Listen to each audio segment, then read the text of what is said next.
시청자 여러분 안녕하십니까? 목요일 뉴스온 시작합니다.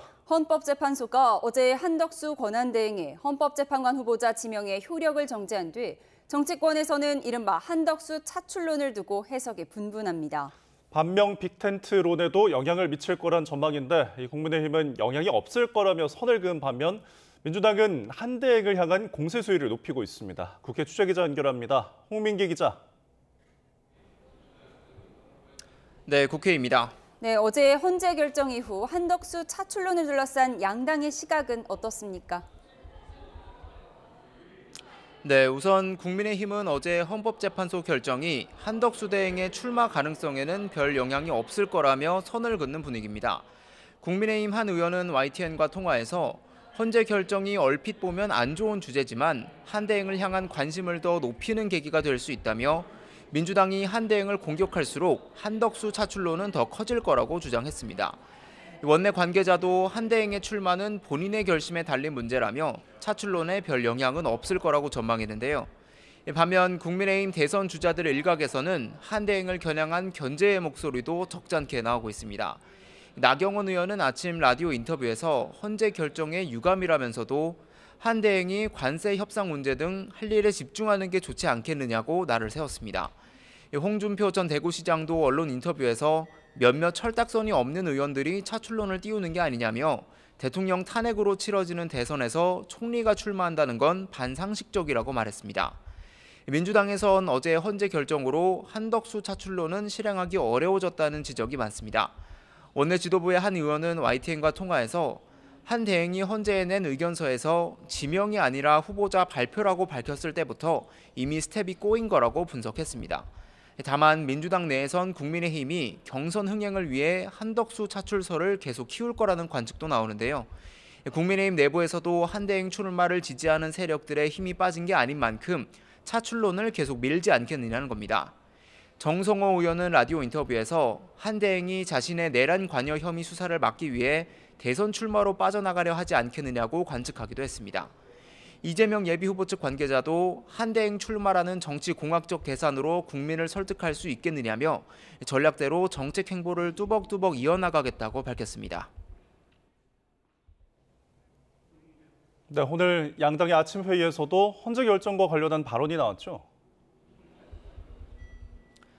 네, 우선 민주당은 헌재의 가처분 인용 결정을 고리로 한 대행을 맹비난했습니다. 박찬대 원내대표는 공정하게 선거를 관리해야 할 국무총리가 권한을 남용하며 정치적 중립성을 훼손한 건 국민에 대한 반역이라고 꼬집었습니다. 아침 회의 발언 직접 들어보시겠습니다. 한덕수 총리는 헌법재판관 후보자 지명을 철회하고 위헌 행위를 한 것에 대해 국민께 속고 되제해야 합니다. 다만 민주당은 미 관세 협상 등 국내외 정세를 고려해 한 대행 탄핵은 자제하는 기류를 아직 유지하고 있습니다. 반면 국민의힘은 헌재 결정이 매우 유감이라며 비판 수위를 끌어올렸습니다. 권영세 비상대책위원장은 한 대행이 헌정 공백을 막기 위해 주어진 책무를 이행한 거라며 이를 가로막은 헌재 결정을 고무줄 결정이라고 비난했습니다. 이러니 헌재에 대한 국민의 신뢰도가 계속 추락하고 국민들 사이에서 민주당 헌법 출장소라는 비판까지 나오는 것입니다. 권성동 원내대표도 헌법재판소가 민주당의 꼭두각시로 전락했다는 의심을 지울 수 없게 됐다며 한 대행의 재판관 지명은 국정 안정을 위한 최소한의 안전장치 마련을 위한 거였다고 평가했습니다. 네, 오늘부터 양당의 경선 레이스도 본격적으로 시작됐는데요. 어떻게 진행되죠? 네, 국민의힘은 오늘 오전 경선 미디어 데이를 열고 1차 경선 토론회 조 추첨을 진행했습니다. 안철수 의원과 김문수 전 장관, 유정복 인천시장과 양양자 전 의원이 같은 조에 속했고 이철우 경북지사와 나경원 의원, 한동훈 전 대표, 홍준표 전 대구시장이 다른 한 조에 포함됐습니다. 1분 자기소개 시간에서 후보들은 저마다 자신이 민주당 이재명 예비후보를 꺾을 수 있다며 지지를 호소했는데 이들 가운데 2차 경선에 진출할 4명은 다음 주에 발표될 예정입니다. 민주당 주자들은 이번 주말 첫 지역 경선인 충청권 경선을 앞두고 중원 민심 잡기에 나섰습니다. 충청을 행정과학수도로 만들겠다고 약속한 이재명 예비후보는 대전 국방과학연구소를 찾아 모병제와 징병제를 섞은 선택적 모병제를 제안했습니다. 김경수 예비후보는 스웨덴의 친환경 도시인 말묘의 시장을 만나 기후위기 대응과 지방 분권을 강조했고, 충북 청주의 자영업자 식당을 방문한 김동연 경기도지사는 민생회복지원금에 찬성하지만 전 국민에 똑같이 지급하기보다는 어려운 계층을 우선 도와야 한다고 말했습니다. 지금까지 국회에서 YTN 홍민기입니다. 교육부는 오늘 2026학년도 의대 모집 인원을 증원 이전 규모인 3,058명으로 확정해 발표했습니다. 의대 증원 정책 이후 1년여 만에 원점으로 되돌아온 건데 이젠 학생들의 수업 참여가 관건입니다. 복지부는 교육부의 발표에 대해 원칙을 바꾸게 된 것을 안타깝게 생각한다며 불편한 기색을 숨기지 않았습니다. 자세한 내용 취재기자 연결해 알아보겠습니다. 백종규 기자, 1년여 만에 의대 모집 인원이 증원 전 수준으로 복귀한 거죠? 네, 이주 부총리 겸 교육부 장관은 2026학년도 의대 모집 인원을 3,058명으로 확정해 발표했습니다. 앞서 의과대학이 있는 전국 40개 대학 총장들은 어제 교육부에 학생 복귀가 만족할 만한 수준은 아니지만 의대 교육 정상화를 위해 모집 인원을 3,058명으로 확정해달라고 건의했는데요. 이에 따라 교육부는 오늘 발표를 총장들의 건의를 수용하는 형태로 진행했습니다. 실제로 의대생들은 이번 달 초까지 전원이 등록과 복학을 완료했지만 등록 후 투쟁 방침을 밝히고 수업 거부에 나서면서 실질 복귀율은 25.9%에 그쳤습니다. 교육부는 의대생 복귀를 위해 이제 추가로 내놓을 카드가 마땅치 않은 상황에서 5,058명을 모집할 경우 자칫 돌아온 학생들까지 이탈할 수 있다는 점을 고려한 것으로 보입니다. 이제 관건은 의대생들이 얼마나 호응을 하느냐입니다. 다만 의대생들 의견은 엇갈립니다. 이제 돌아가야 한다는 목소리도 있는 반면 강경파 의대생들은 이번 기회에 원하는 바를 확실히 얻어내야 한다는 주장을 하고 있습니다.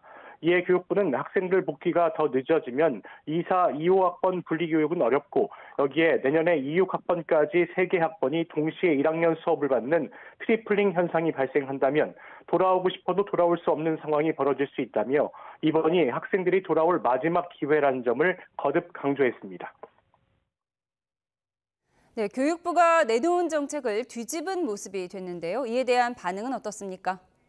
네, 교육부가 내년도 의대 모집 인원을 증원 전 수준으로 되돌리자 보건복지부는 원칙을 바꾸게 된 것을 안타깝게 생각한다며 불편한 기색을 숨기지 않았습니다. 그러면서 이번 조치가 의대 수업 정상화에 도움이 되길 바란다고 덧붙였습니다. 복지부가 언급한 원칙은 지난달 7일 교육부가 내년도 모집 인원을 3,058명으로 되돌리는 전제 조건으로 학생 전원 복귀를 언급한 것을 의미합니다. 오늘 발표에도 복지부 관계자가 배석하지 않으면서 내년도 의대 모집 인원을 두고 부처 간 입장차가 다시 한번 노출되기도 했습니다. 시민사회계의 비난 성명도 잇따르고 있는데요. 전국 보건의료산업노동조합은 정부가 결국 의사 집단에 무릎을 꿇겠다고 선언했다고 비판했고 환자단체 연합회도 환자들이 의료 공백 사태를 버틴 결과가 의대 증원 정책 포기 발표라는 것에 참담함을 느낀다는 입장을 내기도 했습니다. 다만 대한의사협회는 만시지탄이나 이제라도 정상으로 돌아가는 한 걸음을 내디뎠다고 평가했고 근거 없이 무리한 정책은 잘못된 것이라며 그 잘못을 묻혀 여기까지 오는 것이 왜 이리 힘들었는지 모르겠다는 입장을 냈습니다. 그러면서 정부가 의료개혁 추진을 멈춰야 한다고 강조했습니다. 지금까지 사회부에서 YTN 백종규입니다.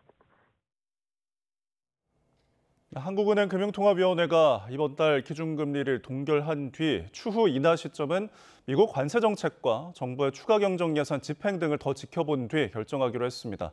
미국발 관세 충격에 우리나라 1분기 성장률은 기존 전망치 0.2%를 밑돌아 소폭의 마이너스가 될 수도 있다고 진단했습니다. 취재기자 연결해서 자세히 알아보겠습니다. 류하동 기자, 한은의 기준금리 동결 배경 자세히 설명해 주시죠. 네, 한국은행 금융통화위원회는 1분기 경기 부진과 미국 관세정책 영향으로 성장의 하방 위험이 확대됐지만 미국 관세정책 변화와 정부의 경기 부양책 추진 등에 따른 전망 경로의 불확실성이 크다고 설명했습니다. 이에 따라 현재의 기준금리 수준을 유지하며 대내외 여건 변화를 점검해 나가는 게 적절하다고 밝혔습니다. 또 환율의 높은 변동성과 가계부채의 재확대 가능성 등을 좀 더 살펴볼 필요도 있다고 덧붙였습니다. 한은은 기준금리 동결 후 배포한 자료에서 1분기 경기 부진과 관련해 1분기 성장률이 2월에 전망한 0.2%를 밑돈 것으로 추정되며 소폭의 마이너스도 배제할 수 없는 상황이라고 진단했습니다. 이창용 한은 총재는 기준금리 동결 후 기자 간담회에서 동결 배경을 비유적으로 설명했습니다. 직접 들어보시죠. 미국의 관세 정책이 변화하는 것 때문에 갑자기 어두운 터널로 확 들어온 그런 느낌이라 이렇게 어두워진 상황에서는 조금 스피드를 조정하면서 좀 밝아질 때까지 기다리는 게 좋지 않겠나. 이 총재는 정부가 추가 경정 예산을 12조 원 규모로 집행하면 0.1%포인트 정도 경제 성장률을 높이는 효과는 있을 것이라고 전망했습니다. 한은 금통위 회의에서 이창용 총재를 제외한 6명의 금통위원 중 5명은 기준금리 동결에 찬성했고 1명만 기준금리 인하를 주장했습니다. 그러나 6명의 금통위원 모두 향후 3개월 이내에 기준금리 인하 가능성은 열어둬야 한다는 입장이었습니다. 네, 증시도 다뤄보죠. 오늘 새벽에 급락한 뉴욕 증시와 달리 우리는 상승 마감했죠? 네, 그렇습니다. 코스피는 0.94%, 코스닥 지수는 1.81% 상승한 채 장을 마쳤습니다. 코스피는 2,470선을 회복했고 코스닥 지수는 710선에 안착했습니다. 코스피 시장에선 기관이, 코스닥 시장에선 외국인과 기관이 순매수를 기록했습니다. 코스피 시장에서 외국인은 4일 연속 순매도했습니다. 오늘 새벽 뉴욕 증시는 엔비디아에 대한 대중국 반도체 수출 규제 강화 소식에 일제히 하락했습니다. 그럼에도 불구하고 엔비디아의 고대역폭 메모리 HBM을 납품하는 SK 하이닉스는 0.57% 상승했고 삼성전자도 0.73% 상승했습니다. HD 현대중공업이 3.68%, 삼성중공업이 2.83%, 한화 에어로스페이스가 3.55% 상승하는 등 조선과 항공주가 강세였습니다. 환율은 급격한 하락세를 나타내고 있습니다. 원달러 환율은 오후 3시 반 기준으로 전날보다 7.1원 내린 1,418.9원을 기록했습니다. 최근 달러화 약세가 거세지면서 원달러 환율은 1,420원대에서 1,410원대까지 내려와 있습니다. 지금까지 YTN 유환홍입니다. 미국과 일본이 트럼프 관세와 관련해 빠른 시기에 합의해 정상 간 발표할 수 있도록 뜻을 맞췄습니다. 이런 가운데 트럼프 대통령이 관세와 방위비 증액을 연기할 것임을 시사하면서 일본이 협상에서 한층 수세에 몰릴 수 있다는 전망이 나옵니다. 일본 현지 특파원 연결합니다. 김세호 특파원. 네, 도쿄입니다. 네, 미일 간 관세 협상이 일단 끝났는데 양측 간 어떤 이야기가 오갔습니까? 네, 일본 측 대표로 참가한 아카자와 료세이 경제재생상은 트럼프 대통령과 회담한 데 이어 스콧 베센트 미 재무부 장관 등과 본격적인 관세 협상을 진행했습니다. 미일 양국은 조기에 합의해 정상 간 발표할 수 있도록 한다는 데 뜻을 맞췄다고 밝혔습니다. 또 미일 양국이 다음 협의를 이번 달 안에 실시하기 위해 일정을 조율하고 장관급에 이어 실무급 협의도 계속한다는 데 의견을 일치했습니다. 아카자와 경제재생상은 협상에서 미국의 관세에 매우 유감이라는 뜻을 밝혔다고 말했습니다. 그러면서 관세가 일본의 산업, 미일 양국 투자, 고용 확대에 미치는 영향을 설명한 뒤 관세 정책의 재검토를 강하게 요구했다고 설명했습니다. 이어 일본과 협의를 최우선하겠다는 트럼프 대통령의 발언도 함께 전했습니다. 트럼프 대통령은 회담이 끝난 뒤 자신의 SNS에 일본 대표단과 회담할 수 있었던 것은 대단히 영광이고 큰 진전이라고 밝혔습니다. 네, 트럼프 대통령이 협상에 직접 참가하겠다고 한 데 이어서 방위비 의제를 언급했는데 일본 측의 반응은 어떻습니까? 네, 앞서 트럼프 대통령은 자신의 SNS에 본인도 회의에 참석하겠다는 뜻을 밝혔습니다.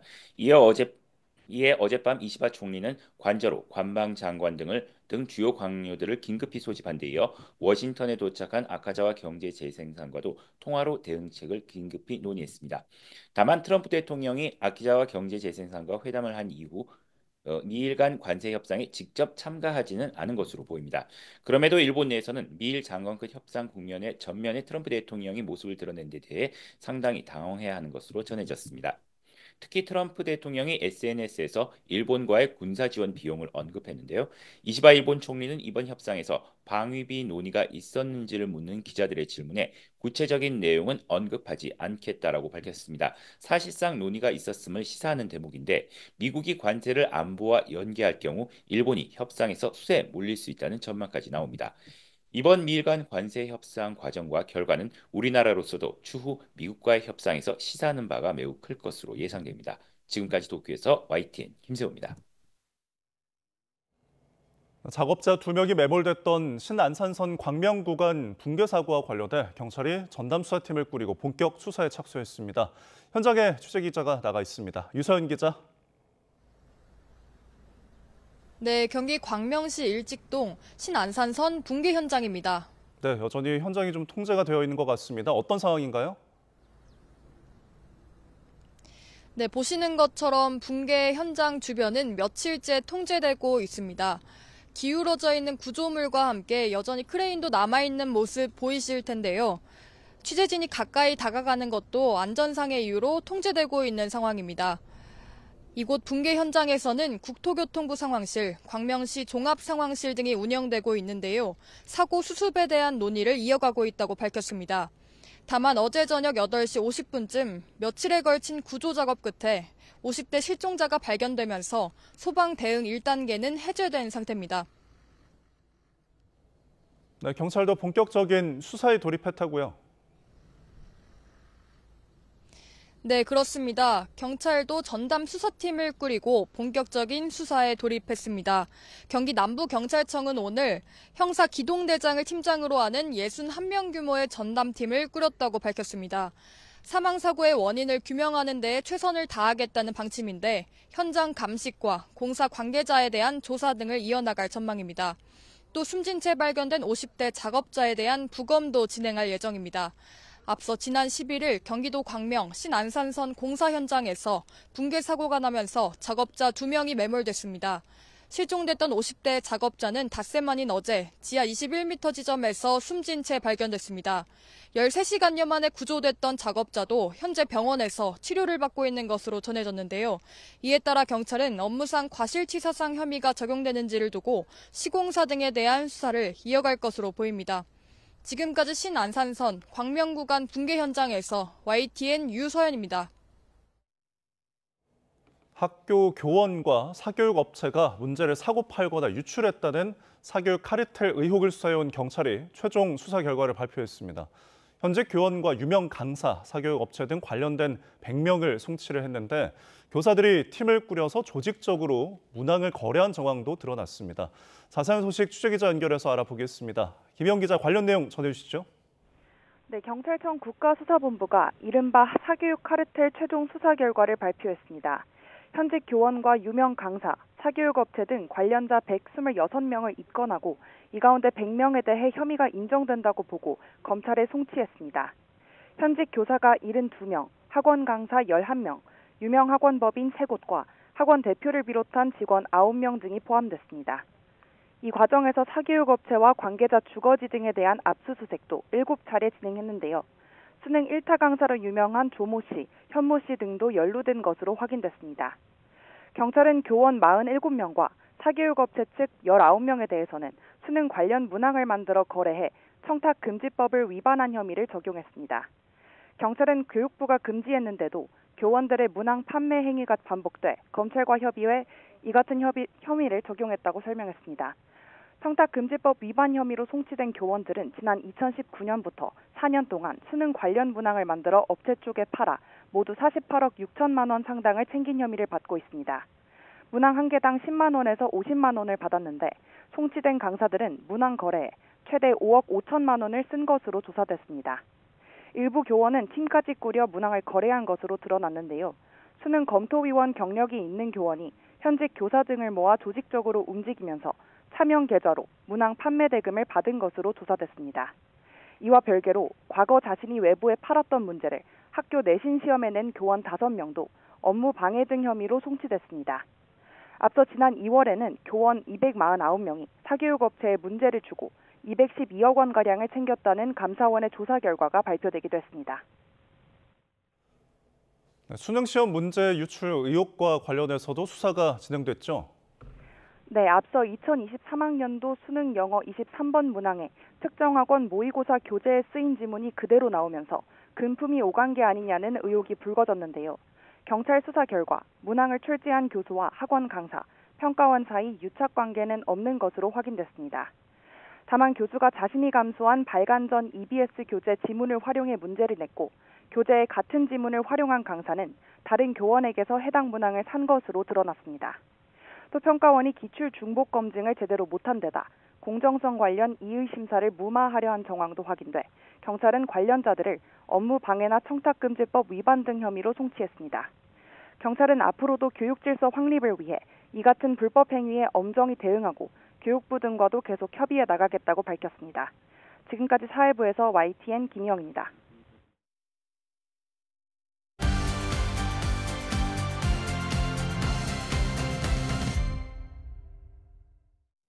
정책 겉과 속을 들여다보는 정치온 시작합니다. 오늘은 조기현 더불어민주당 법률위 부위원장, 윤기찬 국민의힘 법률위 부위원장과 함께 집중 분석해보겠습니다. 두 분 어서 오세요. 한덕수 대통령 권한대행이 대통령 추천 몫에 헌법재판관 2명을 지명한 데 대해 헌법재판소가 어제 제동을 걸었습니다. 재판관 9명 만장일치로 지명 효력을 멈춰달라는 가처분을 받아준 데 대해 정치권의 반응 엇갈리고 있습니다. 먼저 듣고 오겠습니다. 애초부터 대통령 목 헌법재판관 후보자를 지명할 권한이 없음에도 한덕수 총리는 이를 강행하며 우리 국민과 헌법과 헌법재판소를 능멸했습니다.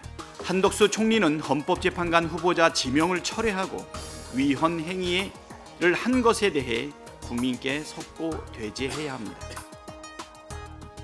거대 정당의 위헌적 권한 남용은 사실상 무한대로 인정하면서 헌법이 부여한 대통령 권한대행의 정당한 임명권 행사는 가로막은 것입니다. 헌정 공백을 막기 위해 주어진 헌법적 책무를 이양한 것일 뿐입니다. 그럼에도 이를 가로막고 나선 헌법재판소의 고무줄 판결에 강력한 유감을 표시합니다. 조금 전 들어온 속보부터 전해드리겠습니다. 법원이 다음 주 월요일, 즉 21일에 진행되는 윤석열 전 대통령의 형사재판 2차 공판기일에서 법정 촬영을 허가하기로 했다는 속보를 전해드립니다. 앞서 지난 14일 월요일에는 윤 전 대통령이 출석한 첫 공판이 전직 대통령 사례와 달리 비공개로 진행됐었죠. 이와 관련한 논란이 일자 재판부는 언론사에서 법정 촬영 허가 2건을 신청했지만 너무 늦게 신청서가 접수돼서 피고인 측 의견을 확인하는 등 필요한 절차를 밟을 시간이 부족했다고 설명한 바가 있습니다.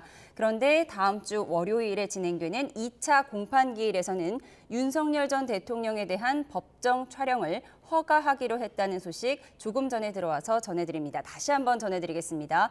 법원이 다음 주 월요일에 진행되는 윤석열 전 대통령의 형사재판 2차 공판기일에 법정 촬영을 허가하기로 했습니다. 더 자세한 소식은 들어오는 대로 전해드리도록 하겠습니다.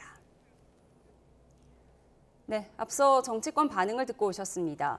헌재가 한덕수 대행의 헌법재판관 지명 효력을 당분간 정지시켰는데 헌법재판관 9명 만장일치 결정을 내렸습니다. 변호사께서는 어떻게 보셨습니까?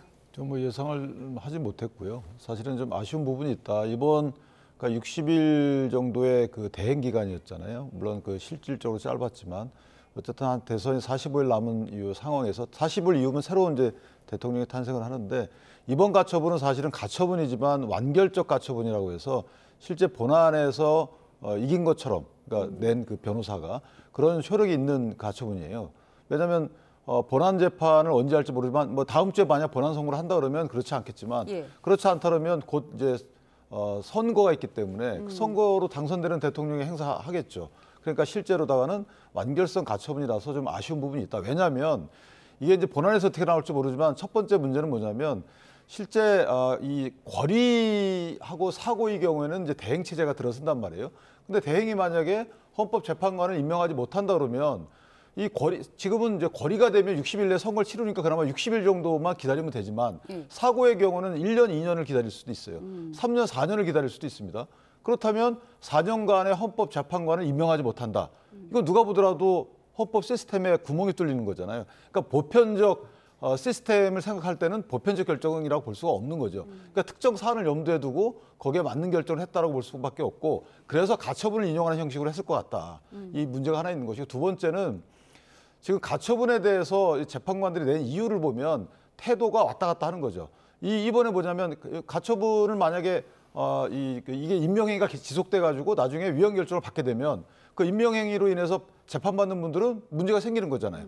그래서 이런 똑같은 일이 또 하나 있었어요. 예전에 한덕수 국무총리에 대한 탄핵 시절에 이 정족수 관련해서 200인이냐 갖고 문제가 있었잖아요. 만약 200인이 아니고 150이 아니고 200인이었다 그러면 한덕수 권한대행의 대행 체제가 들어서면 안 되는 거죠. 최상목 권한대행이. 그럼 최상목 권한대행이 임명한 헌법재판관은 문제가 있는 거죠. 그 헌법재판관이 재판하면 안 되는 거잖아요. 자, 그때는 왜 그럼 가처분을 안 했냐 이거예요. 그러니까 앞뒤가 안 맞는, 일관성이 없는 것이고, 따라서 저는 개인적으로 뭔가 같은 일관성도 없고 보편성도 없는 결정이다. 이런 아쉬움이 좀 있어요. 한 대행이 의결 정족수 문제가 해결되기 전에 2명의 헌법재판관 임명한 그것은 그대로 진행하지 않았느냐, 이렇게 반박을 하셨습니다. 어떻게 보셨어요? 헌법 원칙에 맞는 결정이었고요.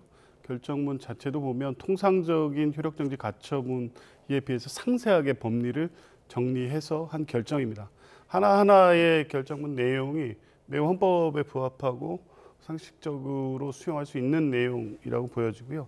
이건 효력정지 가처분입니다. 본안 수준의 판단을 하지는 않지만 그 요건상 본안 심판이 부적법하거나 인용되지 않을 가능성이 매우 높은 경우, 또 손해방지의 긴급 필요성, 또 인용과 기각 결정에 따른 어떤 법입의 형량, 이 세 가지를 가지고 판단하는 거거든요.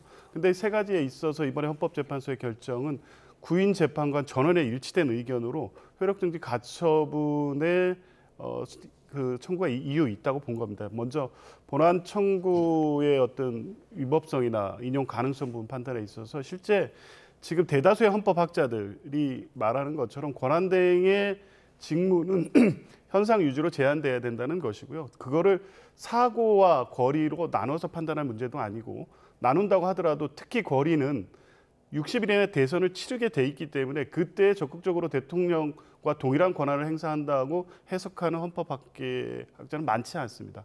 중론은 제한적으로 행사해야 되고, 특히 헌법기관을 구성하는 재판관 임명 행위는 해서는 안 된다는 것이고요. 그런 입장에서 봤을 때 본안에 가서도 이 부분이 인용될 가능성이 충분하다고 일단 본 것이고요.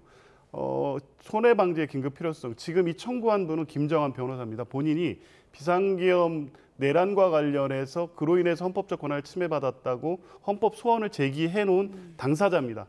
만약에 적법한 절차에 임명되지 않은 재판관이 재판에 관여할 경우에 본인 재판에 영향을 미칠 수 있습니다. 따라서 이 부분을 정지시키지 않고 두 분에 대한 임명행위가 진행이 돼버릴 경우에 적법하게 임명되지 않은 재판관으로부터 받게 되는 이 상황이 될 수밖에 없으니까 긴급하게 이 효력을 정지할 필요성이 있다고 본 거고요.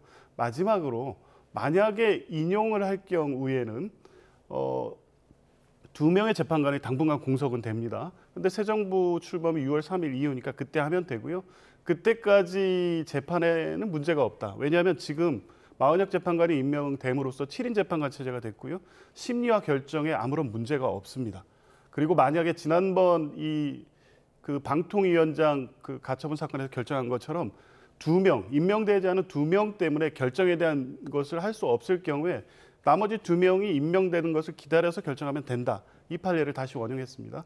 그런데 만약에 기각이 될 경우에 그러면 2명의 재판관이 임명이 될 거고, 적법한 절차에 의해서 적법하게 임명되지 않은 재판관이 재판한 결정은 나중에 효력이 문제가 됩니다. 그러니까 김정환 변호사 본인의 사건뿐만 아니라 이 2명의 재판관이 관여된 모든 결정이 나중에 무효가 다투어질 수 있습니다. 그런데 헌법재판관의 재판소의 판례상 이 적법한 절차 진행 안 될 경우에 무효인 경우에 재심이 될 수 있다, 또 없다, 이게 의견이 갈리고 있습니다. 만약에 재판관 효력이 무효가 되는 경우에 그 당사자가 된 청구인들은 구제받을 방법이 없을 수도 있거든요.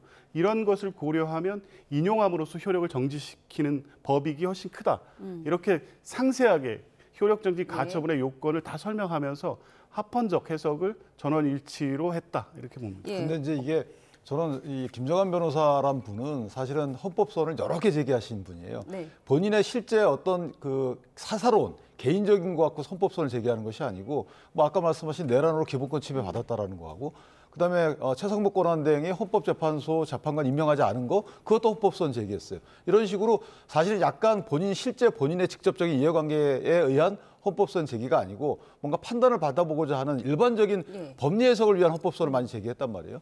그러면 김정한 변호사가 이렇게 헌법소원 제기한 부분이 본인에 대한 권리 침해를 주장한다 그러면 만약에 2명의 재판관이 빔으로써 위헌 결정이 안 나거나 헌법소원 인용 결정이 안 나는 지금 재판관 스스로가 얘기했잖아요. 헌법재판소에서 인용 결정 이런 것들을 나중에 하겠다라는 거예요.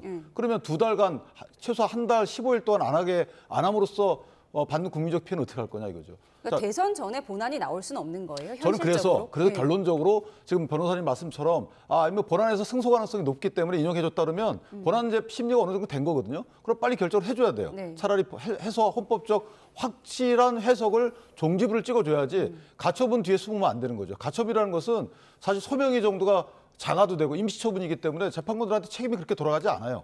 분명한 전국적인 헌법 해석을 해주는 본안 선고를 빨리 해달라는 것이고 마지막으로 저희 헌법에 보면 권한대행과 관련돼서는 뭐 대통령이 사고나 거리로 직무수행을 할 수 없으면 그러면 국무총리 그다음에 법률의 순서로 정하는 국무위원 등이 그 권한을 행사한다예요. 그러니까 법률 유보는 순서에 대해서만 유보가 있는 거지 권한 행사되는 그 대상 행위에 대해서는 제한이 없단 말이에요. 자, 이런 명문의 규정이 있음에도 불구하고 해석으로서 이걸 제한하는 것을 헌재가 받아들이고 가처분을 했다. 이 부분은 논란이 있을 수 있는 거고 이제 마지막으로 말씀드리면 그렇기 때문에 이게 보편적 결정이 아니라는 거예요. 왜냐하면 60일 정도의 그 선거가 있기 때문에 그때는 이렇게 해도 되지만 나중에 사고로 대통령이 3년 동안 아파서 누워있으면 그때도 이렇게 못하게 하면 어떡할 거예요. 헌법 시스템에 구멍이 뚫리는 건데 이때까지도 그럼 이 재판관들의 이 논리가 맞느냐 이 부분에 대해서 얼른 결정을 내려줘야 된다는 거예요. 가처분 뒤에 숨지 말고 본안을 차라리 빨리 내달라 이렇게 말씀을 하셨는데 민주당에서는 오늘 헌법재판소법 개정안을 통과를 시켰잖아요. 대통령 권한대행이 대통령 몫의 헌법재판관을 임명하지 못하게 하는 내용인데 이게 본회의 통과가 된 거죠? 됐습니다. 이게 이 부분이 사실상 헌법 해석상 그리고 다수의 헌법학자들의 해석상 명백함에도 불구하고 법률의 규정이 없다는 이유로 이렇게 불필요한 논란이 계속 야기되고 있기 때문에 그걸 명문으로 규정할 필요성이 이번에 확인이 된 거죠. 그래서 헌법재판소법의 개정을 한 거고요. 조금 전에 말씀하신 부분과 관련해서 사고 상황이 장기화될 경우에 어떻게 할 거냐를 말씀하시는데 헌법재판소에 결정할 때는 그런 가정적 상황을 전제하고 하지 않습니다. 현재 발생한 위헌 위법적 요소에서 가처분이든 아니면 본안이든 이게 위헌 위법인지만 판단한 것이기 때문에 대통령 사고 상황이 장기화되는 경우를 굳이 가정에서 상정하고 그걸 판단에 고려할 필요성은 없고요. 본안 심리는 아직 시작도 안 했을 겁니다. 이게 8일 날 지명이 있었고 9일 날 새벽에 김정한 변호사가 이 효력정지 가처분과 헌법소원을 제기를 했습니다. 그 뒤에 가처분에 대한 평의 절차만 거쳐서 시급히 결정을 한 거고요.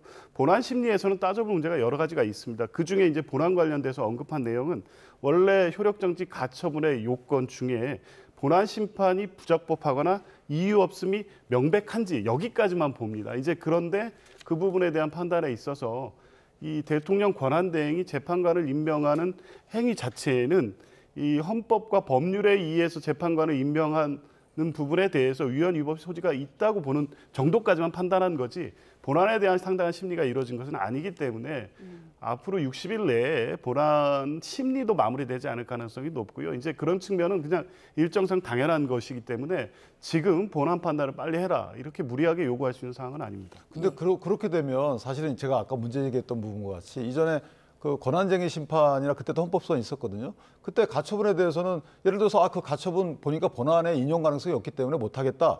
뭐 이건 이해를 하겠어요.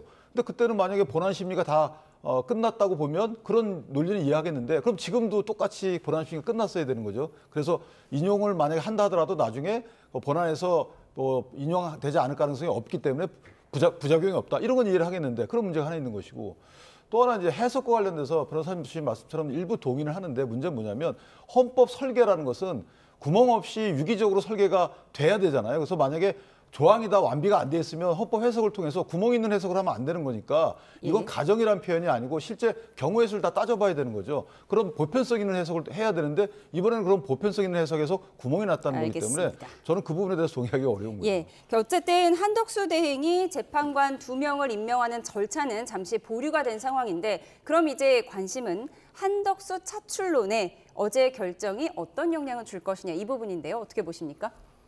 한덕수 권한대행은 권한대행으로 직무를 시작한 이후에 비상계엄 내란에 따른 이 혼란을 수습하는 것이 아니라 비상계엄 내란에 대한 혼란을 계속 부추기는 위헌 위법 행위를 계속해 왔습니다. 3인에 대한 재판관을 임명하지 않은 것으로부터 시작했죠. 그때 3인이 임명되지 않으면 헌법재판소가 6인 체제였기 때문에 대통령에 대한 탄핵 심판 절차를 진행할 수 없었습니다. 그럼에도 불구하고 아직 국회 선출 절차가 끝나지도 않았는데 선출되더라도 임명하지 않겠다는 의사를 직접 표명한 바가 있습니다. 그건 헌법재판소가 기능이 제대로 작동하지 않는다고 하더라도 탄핵 심판 절차가 어떻게 진행되든 관계없이 임명하지 않겠다는 의사를 표함으로써 위헌 위법 행위를 한 거죠. 그 부분에 대해서는 탄핵은 기각됐지만 그 3명의 재판관을 임명하지 않는 행위가 위헌 위법이라는 판단이 있었고요. 그 이후에 이제 탄핵돼서 직무정지에 의해 복귀한 이후에 여러 가지 또 관련돼서 위헌 위법이 있었지만 2명을 지명한 행위 이 자체도 위헌 위법이라는 게 물론 효력정지 가처분 해서 그 부분에 대한 판단까지는 아닙니다만 지금까지의 헌법 해석상 권한대행의 직무 범위에 대해서 일관되게 헌법재판소가 보거나 헌법학계가 판단하고 있는 내용이 그대로 반영된 효력정지 가처분입니다.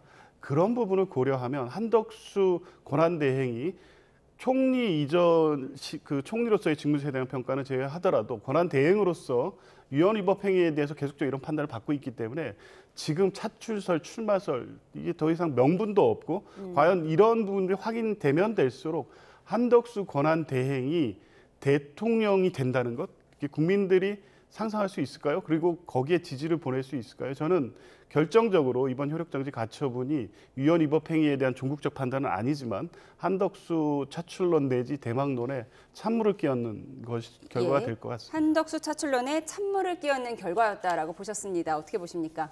저는 일단 헌재가 뭐 한덕수 총리의 기왕의 그 행위에 대해서는 다 탄핵 기각을 통해서 어느 정도 법적 평가를 내렸다고 보고요. 그럼 국민들이 다 봤던 부분이고 이번에 가처분은 뭐 인용이 됐지만 실제 전국적인 위헌 여부에 대한 판단은 아닌 거예요. 아까 제가 말씀드린 그런 사안을 감안한다면 바뀔 가능성도 있는 것이고 또 하나는 그 이전에 관련돼서 헌법재판소에 해석이 없었기 때문에 해석이 있는데도 불구하고 똑같은 행위를 했다면 이건 비난 가능성이 있는 것이지만 지금 해석을 처음 이끌어내는 행위를 한 거기 때문에 거기에 대한 비난 가능성은 없는 것이고 저는 민주당에서 두려워하는구나라는 생각을 해요. 한덕수 총리에 대해서 혹시나 대선에 나올까 봐. 그 부분은 이제 국민이 부르면 나가는 것이고 또 국민이 안 부르면 안 나가는 것이기 때문에 현재 맡고 있는 대행에 열심히 하면 된다. 저 그렇게 판단합니다. 어제 결정이 한덕수 대행 행보에 어떤 영향을 줄 것인가 이목이 집중되고 있는 가운데 한덕수 권한대행은 어제도 광폭 행보를 이어갔습니다. 그제 호남을 찾은 데 이어 어제는 영남을 찾았는데요. 영상으로 보고 오시죠.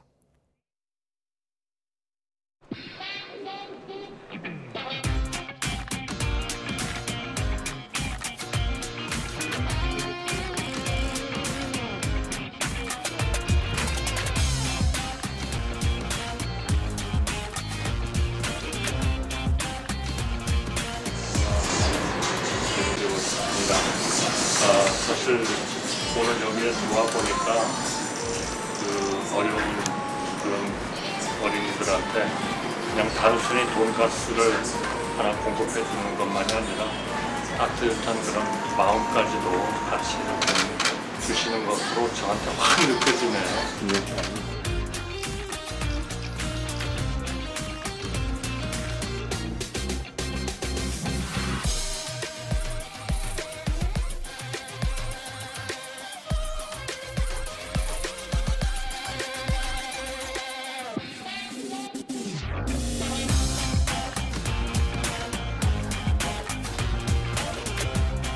출마할 거면 간 그만 보고 빨리 자리에서 내려와 계급장 떼고 야전으로 나와야 합니다. 일하는 소하고 싸움 소가 있는데 일하는 소는 길들여지잖아요.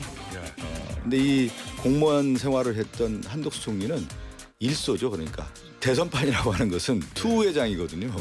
싸움 소가 살아남을 수가 있는데 뭐 거기에서 살아남을 수 있을까요? 네, 대선판은 투장인데 싸움소가 아닌 일소인 한덕수 대행이 나올 수가 없을 것이다. 이런 박성준 의원의 말까지 듣고 왔습니다. 한덕수 대행이 호남에 이어 영남까지 이렇게 두 번째 지역 행보를 보였는데요. 뭔가 이 지역 선택이 심상치 않다라는 분석도 있어요?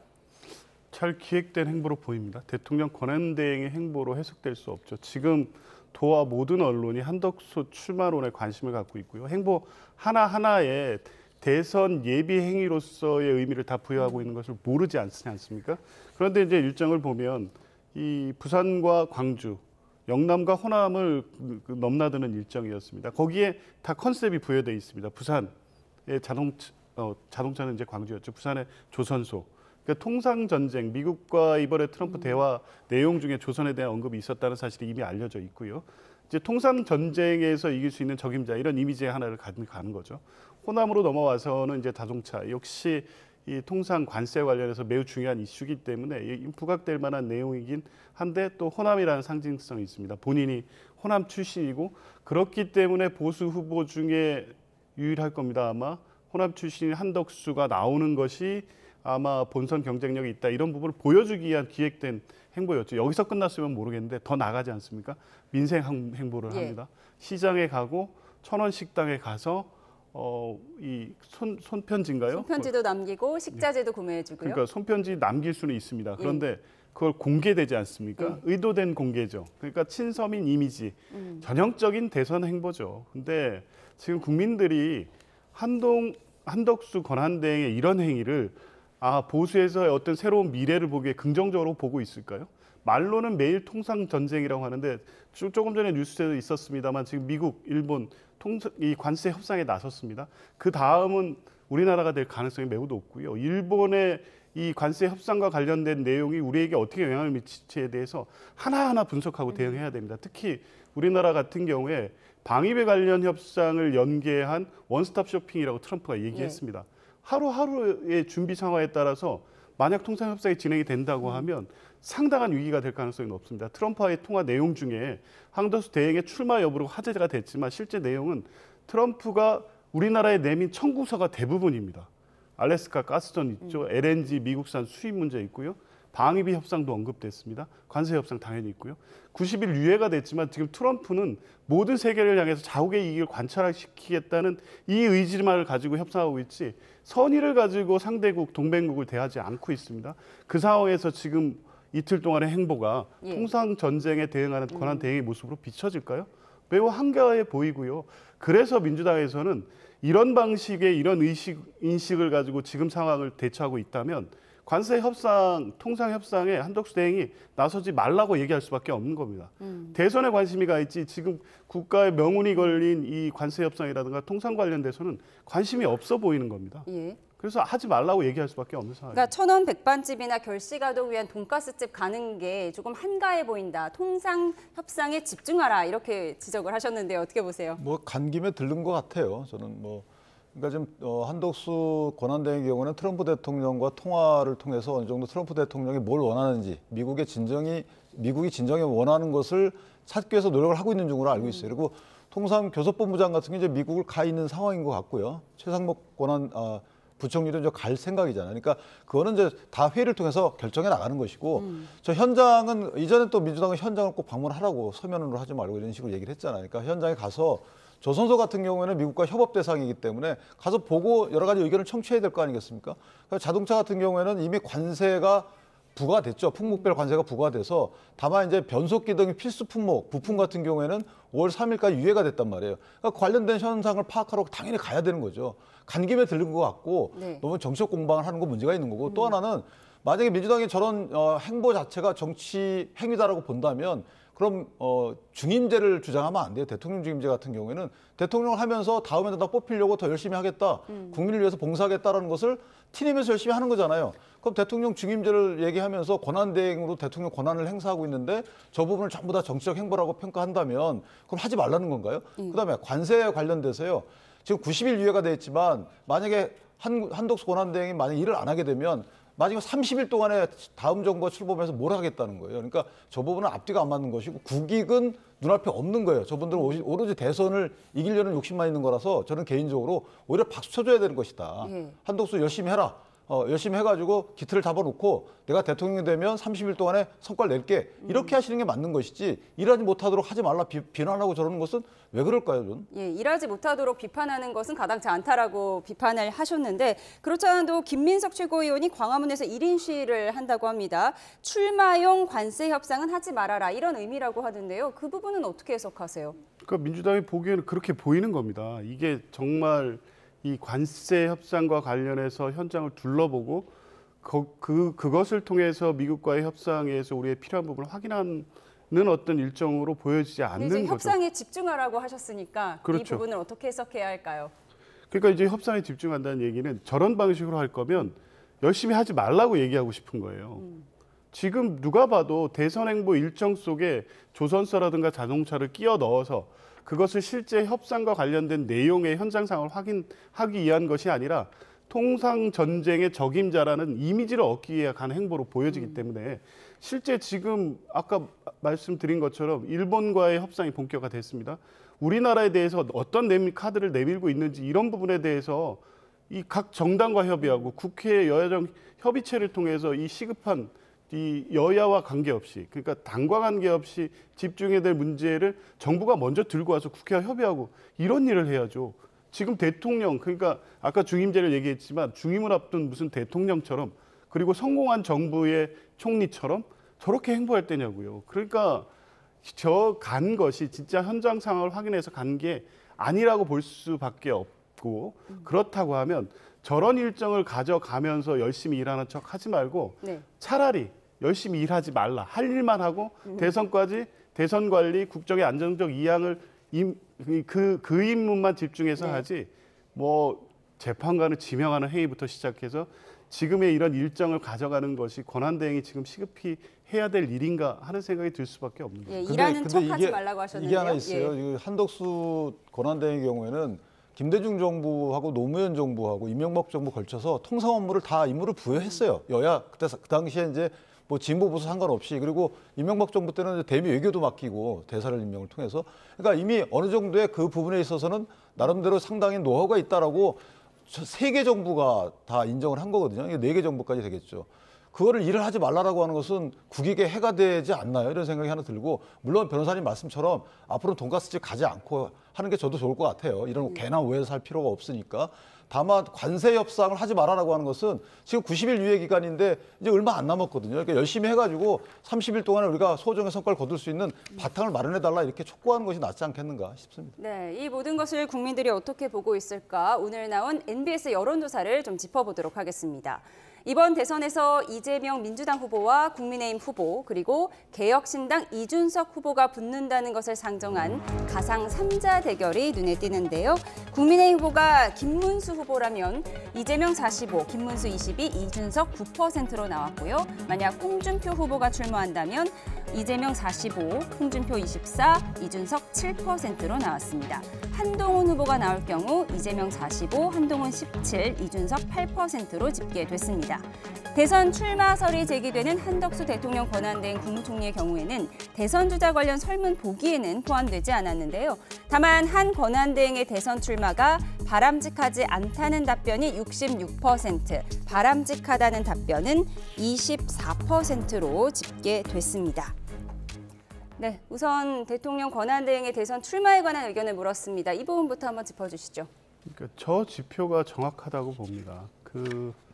일반 국민들은 저렇게 보고 있는 게 맞죠. 한덕수 권한대행에 대해서 대선을 통해서 차기 정부를 맡는 것에 대한 기대가 없습니다. 오히려 한덕수 대행은 총리 시절부터 이 실패한 정권, 무능한 정권의 형식적, 실질적 2인자로서 역할을 해왔고요.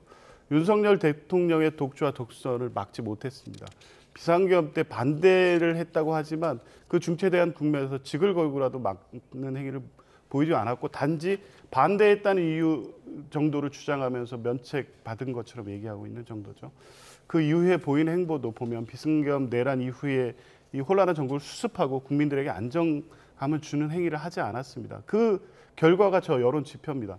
최근에 보수 대권 후보로 거론이 되고 지지율의 일부 반영이 되는 현상은 국민의힘 후보들이 워낙 민주당 후보와의 본선 경쟁력이 약하기 때문에 그렇다면 한덕수 대행이라도 넣어서 후보 단일화라는 어떤 컨벤션 효과를 통해서 본선 경쟁력을 갖는 게 어떨까라는 몇 사람의 아이디어에서 출발한 것뿐이지 실제 국민들이 한덕수 대행을 보수의 대표주자 내지는 차기 정권을 맡을 만한 지도자 이렇게 평가하지 않습니다. 이런 상황에 대해서 냉정하게 판단하고 한덕수 대행은 대행으로서의 직무를 충실히 수행해서 정부가 안정적으로 이양되는 역할을 해야 되는데 들떠서 마치 본인이 국민의힘을 포함한 보수의 대표 주자가 될 수 있을 것 같은 착각에 빠진 것 같은데요.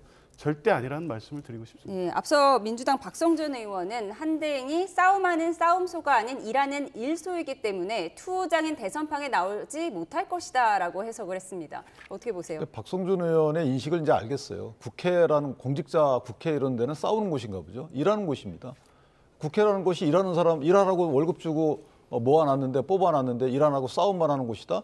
저는 일하는 사람이 가야 된다고 봐요. 오히려. 그간의 고정관념을 바꿔야 되는 것이고 저런 인식이 있기 때문에 맨날 싸우는 거 아닌가 싶은 생각이 있고 또 하나 한덕수 이 부분이 포인트가 뭐냐 권한대행의 출마를 어떻게 생각하느냐의 문제인지 한덕수의 출마를 어떻게 생각하느냐의 문제인지 모르겠어요. 그러나 어쨌든 이걸 바탕으로 해서 한덕수 권한대행도 본인이 판단하겠지만 저는 일단 여기서 한덕수 권한대행이 나온다 안 나온다를 국내심이나 뭐 정치인들이 언급하는 거 옳지 않다고 봅니다. 권한대행으로서 임무를 충실하게 하는 게 맞다고 보고 또 하나 이게 대선 적합도가 아니잖아요. 예. 이 권한대행으로서 출마하는 것이 바람직하냐의 문제라서 다양한 예를 국민의힘 경선 주자를 응원하시는 분들은 이거 바람직하지 않다고 볼 것이고 그렇죠. 민주당을 지지하시는 분들도 이거 바람직하지 않다고 볼 것이기 때문에 저는 약간의 적합도 조사하고는 다른 경향이다 이렇게 봅니다. 예, 오늘 가상 3자 대결도 좀 눈에 띄었는데 개혁신당 이준석 후보의 수치 약진이라고 봐야 할까요? 뭐 어느 정도 예상됐다고 봅니다. 개혁신당에서는 언더독에 반란을 일으킬 것이다라는 말도 했더라고요. 글쎄요, 반란 정도까지 갈까요? 저는 저 정도의 지금 여론 전파가 현재 시점에 어떤 고착된 상황인 것 같고요. 물론 이후에 각 당의 후보가 확정이 된 이후의 가상 대결은 좀 달리 나올 가능성은 있지만 실제 크게 변화가 생길 가능성은 높지 않습니다. 그러니까 보수 진영의 후보 단일화라든가 지금 얘기하는 빅텐트로는 뭐 현실적으로 불가능하다고 보지만 한덕수 대행의 출마 여부 등 이 구도 자체를 흔들 수 있는 새로운 변수가 생기지 않는 한은 저 정도의 여론 지표가 상당 기간 지속될 가능성이 있고요. 각 당의 후보가 확정이 됐을 때 2자 구도냐 3자 구도냐에 따라서 약간의 변동 가능성은 있지만 지금 이 정도의 지표가 국민 여론을 정확하게 반영하고 있는 것으로 봅니다. 이런 여론조사 추이가 계속된다면 국민의힘 후보와 이준석 후보가 단일화할 가능성은 어떻게 보세요? 저는 상당히 높은 수치라고 봅니다. 이준석 대표가 저렇게 마치 꾸준히 저런 수치를 유지한다 그러면 이전에 2017년도 대선 때도 심상정, 유승민 후보는 6%뿐이 득표를 못했단 말이에요. 그러니까 상당히 높은 수치죠. 저 정도 수치가 나온다면 저건 단일화보다는 합당으로 가야 돼요. 합당이요? 물론 이준석 대표는 절대 없다라고 얘기를 하고 있는데 정치라는 것은 뭐 어떻게 변할지 모르는 거라서 정치는 생물이니까요. 아마 합당의 가능성과 뭐 수요가 꽤 커지지 않을까라는 생각이 드는데 좀 더 지켜봐야 되지 않나 싶습니다. 예. 그런가 하면 어제 김문수 후보에 대한 당내 의원들의 지지 선언이 있었는데요. 앞선 지난 2월 노동개혁 토론회 때는 국민의힘 현역 의원 절반 이상이 몰려서 화제가 된 적이 있었죠. 영상으로 정리했습니다.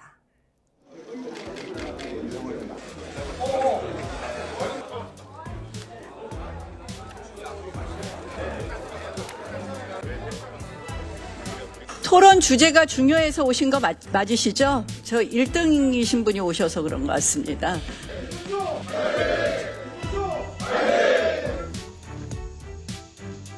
네, 그런데 2달이 지난 어제 김문수 승리 캠프가 시작하는 날 분위기가 조금 달랐습니다. 캠프 측이 지지 의원으로 언급했던 장동혁 의원이 특정 후보를 지지하기로 했다는 공지는 일절 사실이 아니라고 밝힌 뒤 일정에도 변경이 생기는 등 혼선이 빚어진 건데요. 결국 박수영, 엄태영, 김선교, 임요한 의원 등이 합류했는데 2달 전과 비교하면 단출해 보이죠. 이는 당내의 한덕수 대망론과 무관치 않다는 해석입니다. 특히 한덕수 대행 추대에 앞장선 박수영 의원이 캠프에 합류하면서 추후 한대행과 단일화 가능성이 커졌다는 분석도 있습니다. 박수영 의원은 김문수 후보를 1등 만들어서 가교 역할을 하겠다는 뜻을 숨기지 않았다고 합니다. 네, 2달 전에는 어쨌든 60명이 모였는데 어제는 현역 의원이 4명이 모였다. 비교하는 분석 기사들이 많이 있더라고요. 그때 토론회는 이제 뭐 김 장관이 참석한다니까 이제 보러 갔거나 응원하러 간 것이고, 지금은 캠프에 이제 직을 두는 분들은 좀 약간 다르겠죠. 그런데 지지 선언하는 그런 분들이 당내 경선 과정에 약간의 분열을 초래할 수 있다라고 해서 조심스러운 분위기가 좀 있습니다. 그러니까 지지를 안 한다는 것도 아니고, 저게 뭐 여러분에 대한 성향이 비슷하면 저는 그분들 어느 누구라도 되겠다, 이런 분위기가 많은 것이고요. 장동혁 의원의 경우에는 제가 전화해 보지는 않았지만 아마 당에서 저희가 대선 준비위원회라는 게 출범을 했습니다. 거기에 포함됐기 때문에 특정 캠프에 들어가는 건 맞지 않다라고 해서 그렇게 번복이 됐던 것 같아요, 제가 볼 때는. 그래서 어느 의원이 어느 캠프에 들어가고 뭐 고사하고 이런 것들은 원내대표 선거와 달리 이번에는 크게 중요하지 않고 표심에 영향을 끼치는 것도 아니기 때문에 저는 저런 부분 때문에 이전에 만약에 다들 알고 지내는 분들이거든요, 서로. 그러다 보니까 입장이 곤란해서 안 들어가는 경우도 있고 해서 저는 개인적으로 의원들이 얼마나 가는지는 판세에 크게 영향을 주지 않는다, 이렇게 생각을 하고, 한덕수 총리의 여러 가지 부상과 관련돼서도 관련이 없다. 왜냐하면 한덕수 총리를 본인 내심 만약에 지지하거나 그 한덕수 총리가 나오길 바란다고 해서 당내 경선에 내가 어느 의원을 지지하는지가 달라지질 않거든요. 그래서 그 부분과는 직접적인 인과관계가 없지 않겠는가라고 생각합니다. 그런데 박수영 의원이 사실 한덕수 대행 출마를 가장 강력하게 주장했던 것 같은데요. 한덕수 대행 밑에 54명이 출마를 원한다, 이런 주장도 했었잖아요. 그런데 지금 김문수 캠프에 합류를 했어요. 그 점은 어떻게 보세요? 그러니까 그런 상황을 보면 박수영 의원의 행보를 통해서 지금 국민의힘 주류가 이번 경선과 본선까지 이어지는 이 선거를 어떻게 치를지를 보여주고 있다고 보는데요. 김문수 전 장관 같은 경우에는 탄핵 국면에서는 윤석열 전 대통령을 지지하는 어떤 보수 강경 지지층의 지지를 얻고 있었던 것은 맞지만, 본안에 가까워질수록 본선 경쟁력이 탁 떨어질 가능성이 매우 높습니다. 아마 박수영 의원 본인도 당내 경선에서는 김문수 전 장관 후보의 어떤 가능성이 여전히 높다고는 보지만, 김문수 전 장관으로는 민주당 후보와 경쟁하기 어렵다는 판단을 하고 있을 겁니다. 결국에 뭐 실제 속내까지는 모르겠습니다만 지금 보이는 행보를 보면 김문수 후보를 국민의힘 후보로 세워서 한덕수 대행이 출마할 경우에 단일화를 통해서 김문수 후보를 국민의힘 후보로 민주당과 1대1 구도를 만든다, 이런 구상이 아닌 것 같습니다. 그러니까 김문수 후보를 어떻게 보면 이 판에, 경선판에 어떤 컨벤션 효과를 만드는 불쏘시개로 생각하시는 게 아닌가? 그러니까 국민의힘 후보로서의 경쟁력은 현재로서 어렵다고 보고, 이 판을 어떻게 만들지에 대한 기획 차원에서 지금 움직임으로 보여져서요. 그만큼 국민의힘 상당수 의원들이 표현하지는 않지만 상당한 패배주의에 젖어 있는 게 아닌가 싶고, 실제 다수의 의원들이 경선 캠프에 안 가지 않습니까? 사실 굉장히 치열하게 하는 경선판에서는 당장의 이번 대선도 중요하지만 이후의 당권이라든가 보수 혁신 과정에서 주도권 문제가 있기 때문에 적극적으로 좀 행보를 해야 되는데, 상당수 의원들이 보류를 하고 있고 뒤에서 한덕수 대망론 등 이런 식의 어떤 행보를 하고 있거든요. 이런 전체적인 상황을 보면 여전히 국민의힘 후보로서 민주당 후보와의 1대1 구도로 가는 대선 구도는 어렵다는 어떤 인식들이 많이 깔려 있는 것 같습니다. 근데 사실은 이제 이재명 대표의 민주당처럼 현역들이 거의 이재명 대표 캠프에 가 있잖아요. 이거하고 빗대 보면 글쎄 뭐 비슷한 그 비판의 대상은 되지 않는다고 보고, 또 하나는 그 국민의힘 입장에서 보면 이제 사실 이재명 대표가 워낙 지지율이 높은 상태인 건 맞아요. 그렇기 때문에 눈사람 굴리듯이 많은 세력들을 붙여가야 되는 상황인 거예요. 이게 당내에 있든 당외에 있든. 그게 일단 절체절명의 하나의 저희 목표 지점이기 때문에 그 과정에서 어느 누구라도, 심지어는 비명계하고도 힘을 합치고 싶다라는 의사들이 있는 거잖아요. 비명계하고 힘을 합치고 싶은데 안에서 뭐 탄핵을 반대니 찬성했는지는 전혀 중요한 요소가 아닌 거죠. 그러니까 많이들 눈사람 굴려서 굴려가서 많은 세력을 합소해 가는 과정이 중요하다, 이런 것이지, 여기서 예를 들어서 지지율이 낮은 후보를 저희가 기획해가지고 당선시킨다. 국민이 선택을 안 하는데 어떻게 당선이 되겠어요. 그러니까 그런 시각보다는 많은 노력들을 하고 많은 분들을 끌어모아서 저희는 세력을 불리고 싶다. 그 과정이다. 이렇게 시작은 미약하지만 눈사람 굴리듯이 점점 세력이 커질 상대적으로 것이다. 미약하지만, 상대적으로 미약하지만이라고 해석하셨습니다. 이런 가운데 국민의힘 대선 경선 후보들이 미디어데이를 열었습니다. 후보자가 토론의 주제에 따라 배치된 의자를 먼저 선점하는 의자 뺏기 방식으로 토론조를 정했다고 하는데요. 오늘 행사와 어제 홍준표 후보의 기자회견 장면까지 이어서 보고 오시죠.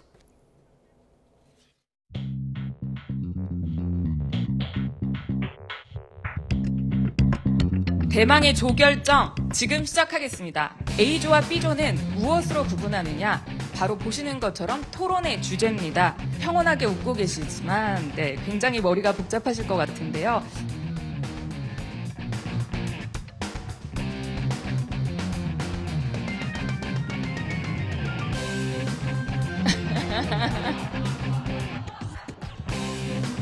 같이요? 난 도저히 2조에서 못하겠다. 혹시 나와 좀 바꿔줄 사람이 있나? 이런 후보님 계시면 손을 들어주시기 바랍니다. 다행히 없으신 것 같습니다. 양극화 문제로 심각해지고 있습니다. 더 큰 문제는 저출산 고령화의 재앙이 닥쳐오고 있고 우리 경제의 체질 개선과 경쟁력 강화를 위한 근본적인 종합대책이 필요합니다. 지금부터 질문을 받는데요. 언론사 어디신지 말씀하시고요. 성함 말씀하시면 어떤 기자님 손 들어주실까요? 예. 네, 오늘 말씀 너무 잘 들었습니다. 저는 뉴스타파라는 언론사의 홍여진 기자라고 합니다. 네. 됐어. 아니 보시는 거 없습니다. 질문 끝까지 듣고 가십시오. 자, 이렇게 해서 특정 언론사의 질문만 회피하시는 게 어디 있습니까? 자, 기자님. 네, 홍준표 전 시장 얘기부터 해보겠습니다. 언론사 이름을 듣자마자 나가버렸는데요. 어떻게 보셨습니까? 권성동 원내대표도 아까 그 언론사와의 또 같은 언론사였죠. 예, 같은 언론사의 문제가 있는데요. 특정 언론의 성향에 대한 어떤 입장 호불호가 있을 수 있는데 그래도 특히나 다른 것도 아니고 이제 대선 출마를 위한 미디어데이였고 관련된 질문을 받는 자리였는데. 저희 홍준표 전 시장의 경우에는 이제 어제 상황이었고요. 예, 미디어데이는 오늘입니다. 네, 그러니까 비슷한 상황이죠. 예, 저렇게 특정 언론사를 이렇게 배제하는 듯한 태도를 보이는 건 적절하지 않아 보이고요. 일단 저 미디어데이 이렇게 모습을 보면서 좀 한가해 보입니다. 그러니까 대선 경선 과정이라는 게 국민의 관심을 끌만한 여러 가지 이벤트적 요소를 배치도 하고 또 재밌어 할 만한 요인들도 찾고 뭐 이런 기획들은 당연히 들어가는데 일단 전제는 국민들은 국민의 힘을 여전히 파면된 대통령 그리고 파면된 정권의 여당이었다. 그러면 이 대선을 어떻게 치르는지에 대해서 꽤 관심이 있는데 그런 부분에 대한 언급들은 사실 전혀 되지 않은 상태에서 출발하는 경선이 저런 이벤트로서 관심을 끌려고 한다 해도 글쎄요, 뭐 국민들의 눈길을 사로잡을 수 있을까 싶은 생각이 들어서요. 사실은 뭐 여러 가지 이 차기 정부의 대안 또 각 후보의 정책과 철학 뭐 이런 내용들을 가지고 경쟁하는 건 좋지만 이 비상계엄 사태가 초래한 지금 4달여 동안의 혼란과 국민들의 고통, 어려움 이 부분을 여당이었던 국민의힘 후보들은 어떻게 생각하는지 이 얘기부터 시작해야 되는 게 아닌가 싶습니다. 잠시만요. 저희가 속보가 들어와서 먼저 전해드리겠습니다. 최상목 경제부총리가 대통령 권한대행 시절에 제2요구, 즉 거부권을 행사해서 국회로 다시 돌아온 내란 특검법이 국회 재표결에서 부결됐다는 속보가 들어왔습니다. 국회가 조금 전 본회의를 열고 표결에 붙인 내란 특검법 찬성이 197표, 반대가 102표로 폐기 수순을 밟게 됐습니다. 3분의 1인 200표를 넘지 못한 것이죠. 내란 특검법은 12.3 비상계엄 사태와 관련해 윤석열 전 대통령 등의 의혹 일체를 특검이 수사하도록 하는 내용을 담고 있었고요. 앞서 최 부총리는 지난 1월 국회 본회의를 통과한 내란 특검법에 대해서 거부권을 행사했습니다. 이에 대한 더 자세한 소식은 들어오는 대로 다시 한번 전해드리도록 하겠습니다. 네, 앞서 국민의 미디어데이에 대해서 좀 한가해 보인다라고 하셨는데요. 반박이 있으시죠? 그러니까 뭐 그 비상계엄 관련된 입장 이런 부분들은 나중에 본선일 때 분명히 민주당 후보나 기타 후보들이 분명히 질문을 하겠죠. 그때 입장을 이제 표명하는 절차가 있을 거고 당내 경선 과정에서 누군가 질문하면 뭐 답변이 오갈 수 있겠지만 애써 그 부분을 부각시켜서 하는 것은 아까 변호사님 말씀하신 대로 패배주의에 젖은 정당이 아니라면 극복해야 되겠죠. 극복하는 방법은 여러 가지가 있습니다. 그래서 그런 방법은 지켜봐 주시면 될 것 같고 미디어데이라는 것은 국민께 예의인 거예요. 이런 후보들이 나왔습니다라고 인사하는 자리가 보통 미디어데이라고 합니다. 기자들하고 상견례 자리이기 때문에. 그리고 저 8분의 후보가 어떤 분들인지에 대해서 국민께 고하고 그다음에 상당한 경선 자금을 대고 나온 분들이기 때문에 사실 언론에 노출될 기회를 드려야 되는 부분도 또 하나 있는 겁니다. 그러니까 8분이 2번의 토론회 이후에는 4분으로 추려지잖아요. 네. 그렇기 때문에 사실 미디어데이를 통해서 단체로 인사하는 저 절차는 한가롭다 평가하기보다는 인사 상견례다 이렇게 보시는 게 맞습니다. 네, 경선 후보 8명의 토론 과정에서 판이 뒤집힐 만한 이벤트가 있을지 앞으로 지켜보도록 하겠습니다. 지금까지 정치온 조기현 민주당 법률위 부위원장, 윤기찬 국민의힘 법률위 부위원장과 함께했습니다. 고맙습니다.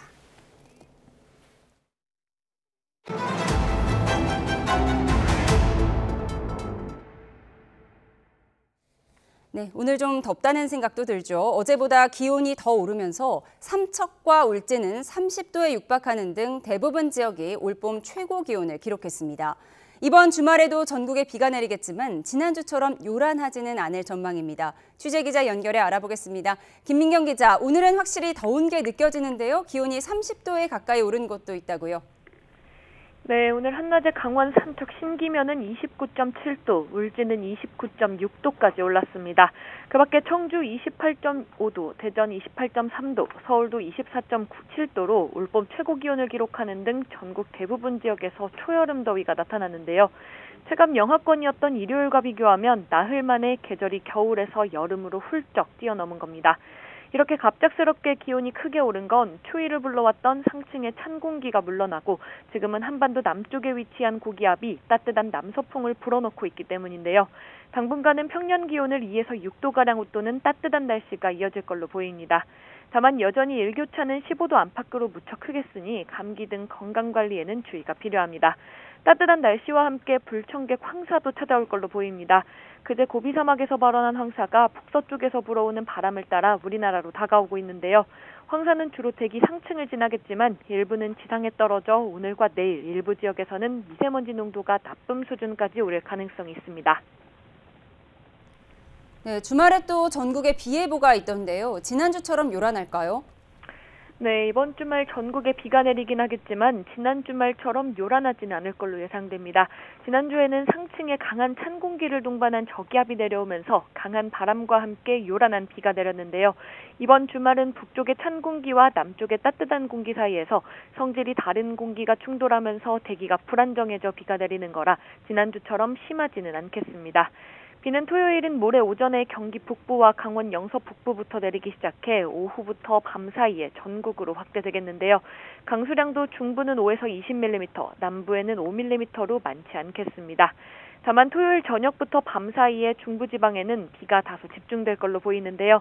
비가 내리는 동안 곳곳에서는 일시적으로 돌풍과 천둥 번개를 동반할 가능성이 있습니다. 비는 일요일 새벽부터 아침 사이에 비구름이 점차 남하하면서 대부분 그칠 전망입니다. 지금까지 과학기상부에서 YTN 김민경입니다.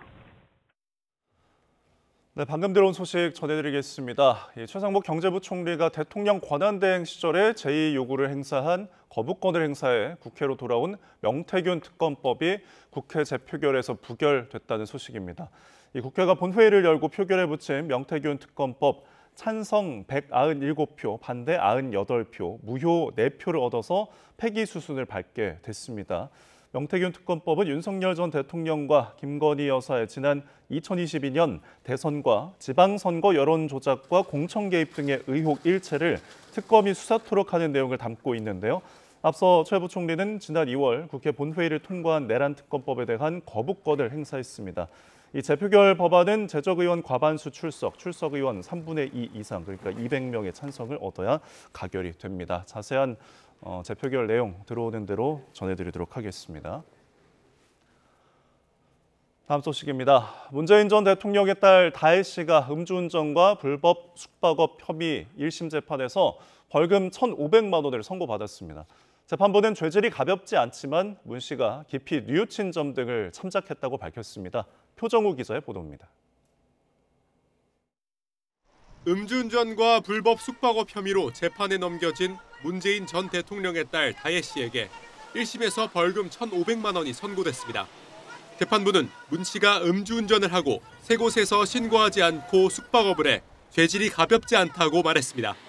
그러면서 음주운전 당시 혈중 알코올 농도 수치가 높았던 점, 미신고 숙박업을 운영한 기간이 길고 매출액도 큰 점 등을 지적했습니다. 다만 문 씨가 잘못을 인정하면서 깊이 뉘우치고 이전에 형사처벌을 받은 전력이 없는 점을 참작했다고 양형 이유를 설명했습니다. 앞서 최후 진술에서 동일한 잘못을 반복하지 않겠다며 선처를 구한 문 씨는 선고 뒤 법원을 빠져나가며 항소 계획 등 취재진 질문에 아무 답도 하지 않았습니다. 1,500만 원 벌금에 어떻게 생각하시는지 한번 의견 부탁드릴게요. 항소 계획 있으신가요? 앞서 문 씨는 서울 영등포구와 제주 등에서 불법 숙박업소를 운영해 5년 동안 1억 원 이상의 수익을 올린 혐의로 불구속 기소됐습니다. 또 지난해 10월 서울 용산구에서 만취 상태로 운전하다가 택시와 부딪힌 혐의도 적용됐습니다. 당시 문 씨의 혈중 알코올 농도는 0.149%로 면허 취소 수준이었습니다. 징역 1년을 구형했던 검찰은 판결문을 검토한 뒤 항소 여부를 결정할 방침입니다. YTN 표정우입니다. 봄꽃이 피고 중간고사를 마친 대학가엔 단합대회 일명 MT 시즌이 시작됐습니다. 오랜만에 교회에서 바람도 쐬고 친구들과 추억을 쌓는 자리인데요. 그런데 이 조선대학교 무역학과 MT는 단합이 아닌 악몽이 됐습니다. 대체 무슨 일이 있었던 걸까요? 자, 이달 초 학교 커뮤니티에 이런 글이 올라왔습니다. 선배가 학과 MT 술자리에서 신입생들에게 입에서 입으로 술을 전달하는 러브샷을 시켰다고 주장을 했습니다. 술게임을 하면서는 성적 용어는 물론 모친 욕설 같은 음담패설도 했다고 적었습니다. 술에 취한 선배가 이성 후배 허벅지를 만졌다는 폭로도 나왔습니다. 울고 싶었고 너무 놀라 아직도 잊혀지지 않는다고 하소연했습니다. 성희롱 금지라는 안전교육은 그저 말뿐이었습니다. 논란이 확산하자 학생회는 입장문을 내고 러브샷은 친분이 있던 동성하고들끼리 자발적으로 했다. 특정 개인에게 강요가 이뤄지지 않았다. 해결 방안을 모색하겠다고 해명을 했습니다. 하지만 피해자들은 학교 측이 정작 사과는 언급하지 않았다며 분통을 터뜨렸습니다. 저희 학과기도 하고 해결해야 되는 부분이긴 한데 저는 일이 더 커지지 않았으면 하는 바람일 뿐입니다. 이제 당하신 입장분들에서는 되게 기분이 안 좋으실 것 같아서 이런 것들 좀 매뉴얼을 짜면은 심사를 시켜서 좀 그런 걸 못하게 하는 게 좋지 않을까. 조선대도 단과대학 차원에서 학내 인권윤리센터에 조사를 요청했습니다. 조선대 관계자는 피해가 확인된다면 학칙에 따라 처분하겠다고 밝혔는데요. 대학생은 어엿한 성인입니다. 성인이라는 건 반대로 이런 뜻도 담고 있죠. 자신의 행동에 반드시 스스로 책임을 져야 한다는 것, 이 말은 절대 가볍게 여겨서는 안 되겠습니다. 네, 올해도 어김없이 타임지가 선정한 가장 영향력 있는 100인이 발표됐습니다. 다양한 분야에서 전 세계를 움직인 이들이 이름을 올렸는데요. 우리나라에서도 올해 2명이 100인 안에 들었는데 누군지 확인해 보시죠. 먼저 이재명 전 더불어민주당 대표가 지도자 부문에 이름을 올렸습니다. 공장 노동자 출신 배경과 윤석열 전 대통령의 탄핵 소추를 주도한 정치 이력이 조명을 받았습니다. 타임지는 그의 극적인 인생 서사는 한국의 차기 지도자로 이어질 가능성이 높다며 다가오는 대선의 유력 후보로 주목했습니다. 그리고 또 다른 한 명, K-팝을 대표하는 아티스트 블랙핑크의 로제가 개척자 부문에 선정됐습니다. 지난해 팝스타 브루노 마스와 함께 부른 아파트는 전 세계 뮤직비디오 인기 1위를 기록할 정도로 큰 사랑을 받았는데요. 타임지는 로제를 공연장을 사로잡는 강렬한 존재라고 표현하며 아이콘이자 보스 그 자체라고 찬사를 보냈습니다. 이 밖에 관세 정책으로 세계 무역 지형을 뒤흔든 도널드 트럼프 미국 대통령 올해로 7번째 등장을 했고요.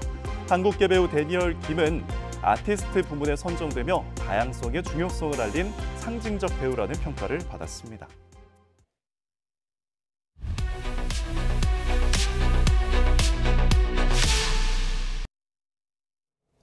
법원이 다음 주 월요일에 예정된 윤석열 전 대통령의 형사재판 2차 공판기일에 법정 내부 촬영을 허가하기로 했습니다. 네, 취재기자 연결해서 자세한 내용 알아보겠습니다. 권준수 기자, 법원이 법정 안에서의 촬영을 허가했다고요? 네, 조금 전 나온 결정입니다. 서울중앙지방법원은 오는 21일 내란 우두머리 혐의를 받는 윤 전 대통령의 형사재판 2차 공판기일에 법정 촬영을 허가하기로 했습니다. 다만 촬영은 재판을 본격적으로 시작하기 전에만 가능한데요. 법원은 국민적 관심도와 국민의 알 권리 그리고 피고인 등 관계인의 법익 등을 종합적으로 고려했다고 설명했습니다. 앞서 2차 공판을 앞두고 언론사들은 법정 촬영 허가 신청서를 제출했는데요. 윤 전 대통령의 형사사건은 역사적 의미가 중대한 만큼 알 권리를 위해 재판 과정을 투명하게 전달해야 한다는 요청이 담겼습니다. 윤 전 대통령 변호인단도 오늘 의견서를 제출했는데 무죄 추정 원칙에 어긋난다는 우려를 표한 것으로 전해졌습니다. 네, 지난 1차 공판기일엔 촬영을 허가하지 않았었잖아요. 네, 지난 월요일 윤석열 전 대통령이 출석한 첫 공판에선 전직 대통령 사례와 달리 비공개로 진행됐습니다. 당시 법원이 지하주차장을 통한 비공개 출석을 허용해 윤 전 대통령은 포토라인을 피해갔고 법정 내부 촬영도 허용되지 않아 피고인석에 앉은 모습까지 공개되지 않았습니다. 때문에 특혜 논란이 불거지기도 했는데요.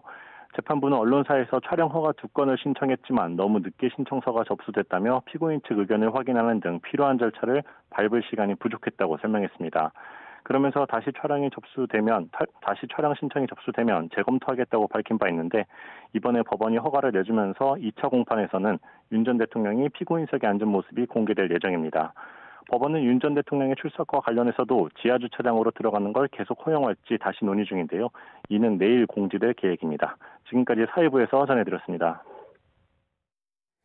네, 앞서 들으신 것처럼 법원이 윤석열 전 대통령의 형사 공판 촬영을 허가하면서 오는 21일 피고인석에선 윤 전 대통령의 모습을 볼 수 있게 됐습니다. 네, 헌법재판소가 만장일치 의견으로 한덕수 권한대행의 재판관 2명 지명에 제동을 걸고 나섰는데요. 관련 내용들 임주혜 변호사와 함께 짚어보도록 하겠습니다. 어서 오십시오. 어서 오세요. 네, 안녕하세요. 네, 결국 이 법정 촬영을 허가하게 됐는데 어떤 이유로 허가한 거죠?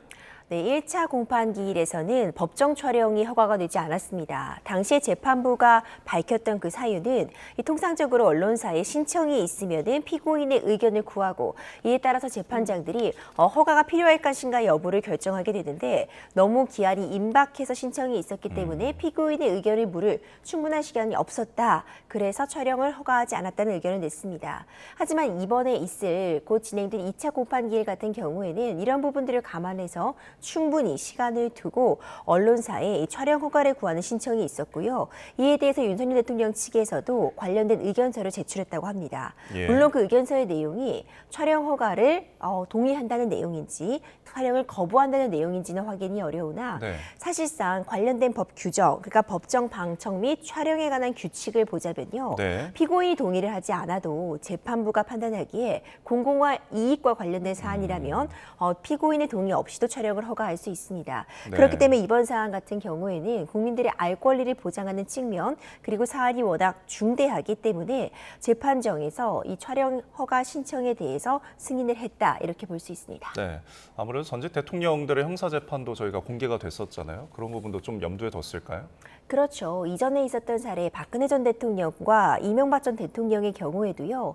이 과정들, 특히 전 과정 형사재판의 경우에는 헌법재판과 달리 재판의 전부가 녹화가 되는 것은 아니고요.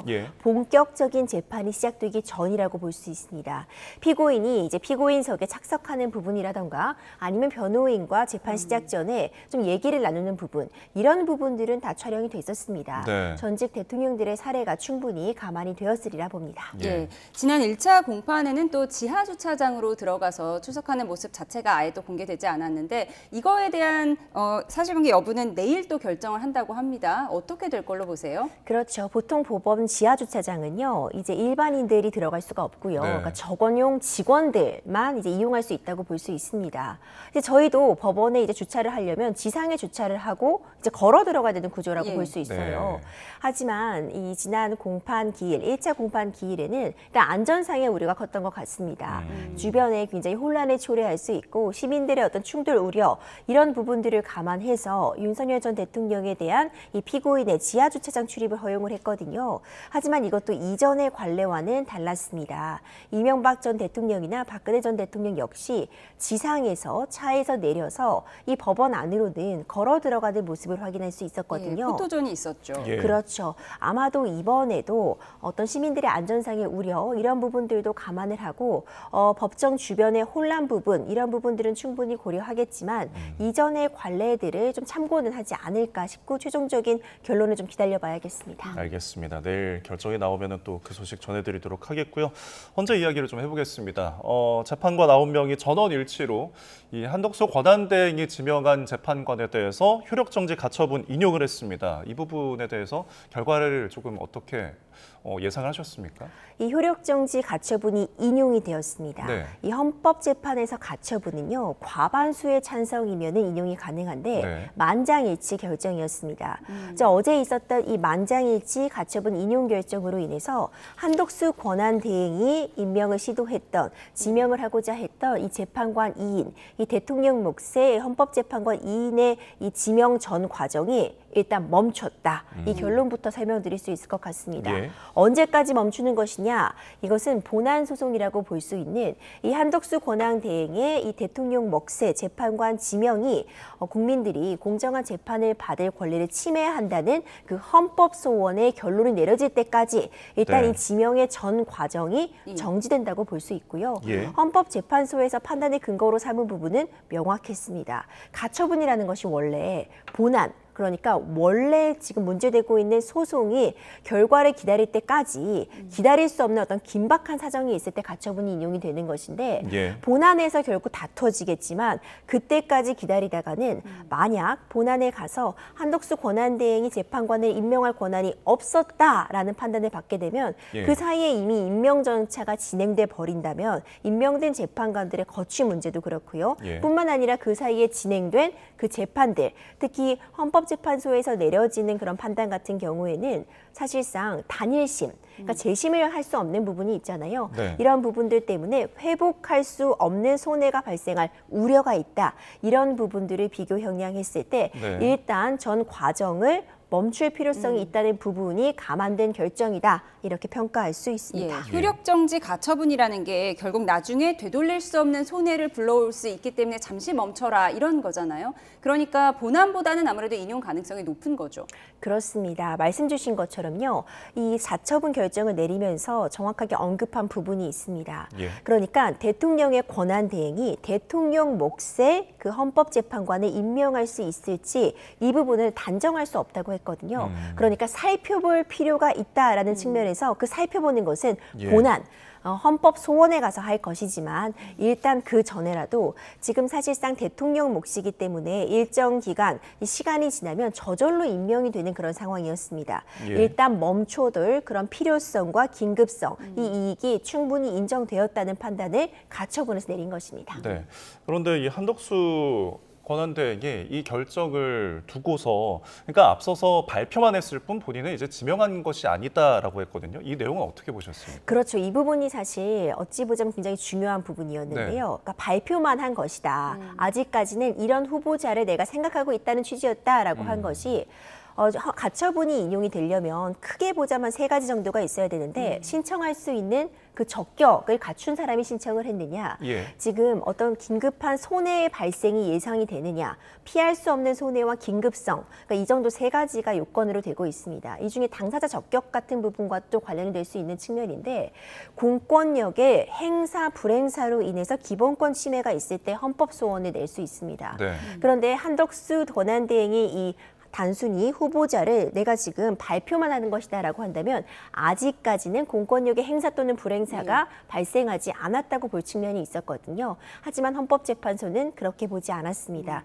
이것이 지금 대통령 몫이기 때문에 이 관련된 법 규정을 보자면 일단 대통령이 이 헌법재판관 몫을 지목을 하면 되면 그 이후에 지명 이후에 사실상 인사청문 기간을 종료하게 되면은 20-30일 정도의 기간이 끝나면 저절로 그대로 임명이 되는 그런 효과가 올 수 있어서 네. 일단 이렇게 후보를 발표한 것 이만으로도 즉시 지명이며 이것이 공권력의 행사 또는 불행사에 해당할 수 있다고 본 것입니다. 예, 이렇게 어쨌든 절차가 중단이 됐는데 본질은 본안이잖아요. 가처분보다는 본안이 더 중요하지만 지금 또 주목되는 것이 내일 재판관 2명이 퇴임을 하고요. 그리고 대선이 40여일밖에 남지 않았습니다. 대선 전에 본안이 나올 수 있을까요?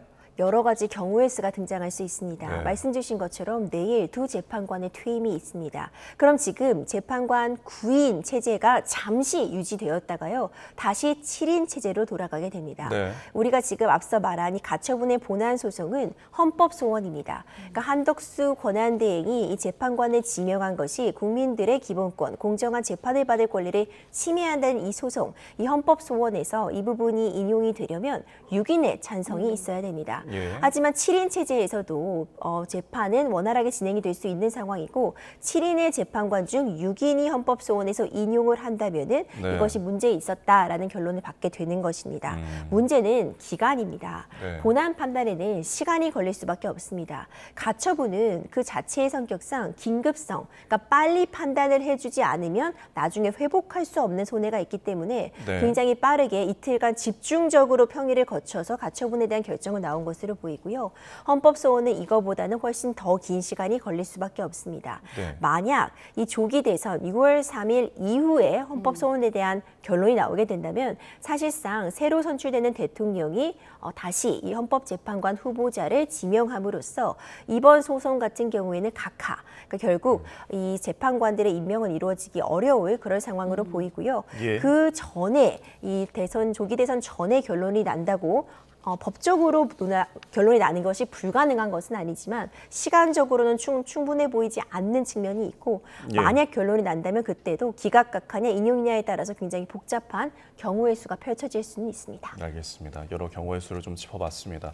자, 이어서 윤 전 대통령 파면 이후에 좀 경찰 수사 상황 좀 짚어보겠습니다. 어제 대통령실이나 이제 공관청에 대해서 압수수색이 이루어졌는데 모두 실패를 했어요. 어떤 이유에서인가요? 계속해서 등장하고 있는 이 형사소송법 110조, 111조가 또 등장을 하게 됩니다. 결국 공무상 기밀이라던가 군사상 비밀에 해당하는 그런 자료들을 보관하고 있는 그런 공간이기 때문에 그러니까 책임자의 승인이 있어야지 압수수색 가능하다라는 규정입니다. 이 책임자의 승낙 없이는 압수 또는 수색할 수 없다라는 이 규정을 근거로 해서 다시 한번 압수수색이 불발됐습니다.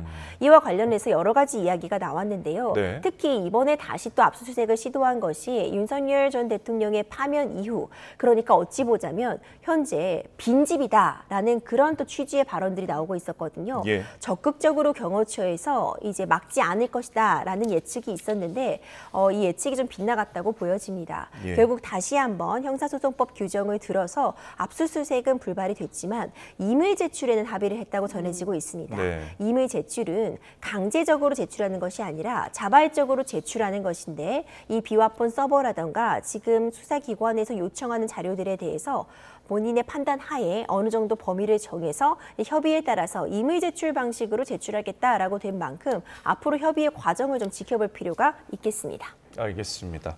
자, 또 앞으로의 수사 상황도 지켜보도록 하겠고요. 지금 또 언론을 통해서 전해진 내용이 이 윤 전 대통령의 파면 이후에 일주일 동안 관저에 머무르면서 물을 228톤을 쓴 것이 좀 의문이다라는 건데요. 이게 어떤 내용인가요? 그렇습니다. 또 새로이 보도가 되고 있는 부분인데요. 네. 사실 대통령은 이제 파면이 되면 관저를 이제 즉시 떠나는 게 맞겠죠. 이 관저라는 것은 결국 대통령직을 유지할 때 이용할 수 있는 공간이라는 측면은 맞지만 예. 이전의 사례를 보더라도 일단 정리에 시간이 듭니다. 그리고 경호는 파면의 결정이 있더라도 유지해야 되는 측면이 있기 때문에 일정 부분 시간이 걸리는 것은 맞지만 전직 대통령의 사례와 비교했을 때 윤석열 전 대통령은 일주일가량 이제 관저에 머물면서 그 기간이 너무 길었다라는 비판도 나오고 있습니다. 네. 새롭게 알려진 것이 그 기간 동안 이 일주일 동안 관저에 머무르면서 물을 228톤 넘게 썼다. 이런 보도가 나온 건데요.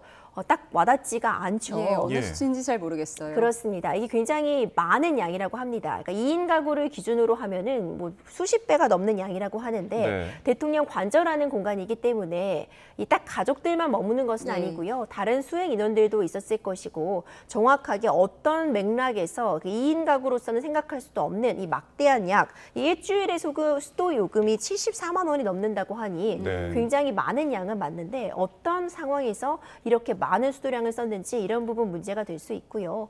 경우에 따라서는 이런 비용 같은 것이 세금으로 처리가 된다면 문제가 되는 것 아니냐. 관저에 머물 수 있었던 기간이 아님에도 불구하고 머물면서 사용한 이런 비용에 대해서 좀 문제가 제기될 가능성은 있어 보입니다. 뭐 비판하는 측면에서는 파면 이후에 이제 대통령 가족과 수행 인원이 쓴 것에 대해서는 뭐 구상권 청구해야 하는 거 아니냐 이런 목소리도 나오는데 어떻게 법적으로 해석할 수 있을까요? 사실 이 부분이 법적으로 명확하게 규정되어 있다고 보기는 어렵습니다. 이 대통령이 언제까지 관저를 떠나야 하는가가 법에 규정되어 있는 부분은 아니거든요. 네. 경호의 측면이라던가 어떤 일정 부분 이 정리를 위해서 시간이 들 수 있는 부분은 맞지만 언제까지 나가야 된다는 규정이 없는 것처럼 만약 그렇다면 일주일이라는 기간 동안 추가적으로 이용한 부분에 대해서 과연 별도로 비용을 청구할 수 있겠는가? 이 부분도 사실 좀 논란의 여지가 있고 법적으로 정확히 판단할 수 있다 보기는 어렵습니다. 네, 규정이 없어서 조금 힘든 감이 있는 것 같습니다. 지금까지 임주혜 변호사와 함께했습니다. 오늘 말씀 고맙습니다. 고맙습니다. 오늘 따뜻한 남서풍이 불며 전국적으로 기온이 크게 올랐습니다. 대부분 초여름 기준인 25도 안팎을 기록했는데요. 내일도 충청 이남을 중심으로는 때 아닌 초여름 더위가 나타나겠습니다. 우선 내일 아침 서울 14도, 청주 15도, 부산 15도에서 출발하겠고요. 한낮에는 서울 22도, 광주 26도, 대구 29도까지 올라 일교차가 크게 벌어지겠습니다. 내일 하늘에는 구름만 다소 지나겠습니다. 다만 오전까지 서해안과 남해안을 중심으로는 안개가 짙게 끼겠고요. 서울과 경기 남부는 종일, 그 밖에 서쪽 지방은 오후부터 초미세먼지 농도가 짙게 나타나겠습니다. 일부 동쪽 지방은 한때 황사의 영향을 받을 가능성이 있겠습니다. 주말에는 아침에 경기 북부와 영서 북부에서 비가 시작돼 점차 전국으로 비가 확대될 전망입니다. 날씨였습니다. 이상으로 목요일에 보내드린 뉴스온 마치겠습니다. 함께해 주신 여러분 고맙습니다.